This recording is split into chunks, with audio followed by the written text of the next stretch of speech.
I'll just take a few minutes and talk about my natural suspicion. I was talking the other day about a seemingly nice enough man stabbing my daughter and injecting something that I wasn't sure what it was, and then coming back with more injectables when I told him to stop, that we weren't going to do that, that I didn't agree with it. And I started looking at what has caused my jaundiced view of medicine. As most of you know by now, I'm a chiropractor. I have been since 1979, I guess, so 32 years.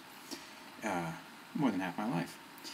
And one of the things, while I was being a chiropractor, I was using an instrument called the Toughness instrument. Dr. Ian Toughness taught us how to use a sense of touch instrument, and he used it for finding subluxations. Alan Beardall showed us how to use it for finding acupuncture points and other active areas of the body that were giving off radiation.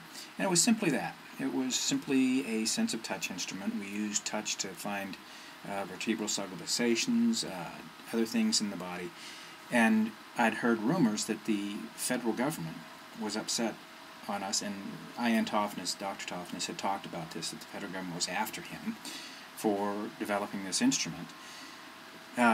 I had the instrument for a couple of years, then I got a 2- or 3-page letter, really threatening, really scary if you let it be, saying that if I didn't return this innocuous instrument, this instrument that did no harm, absolutely no harm whatsoever, it was mine, it was my diagnostic ability to help me do things, but it emitted no radiation, it did nothing to hurt anybody.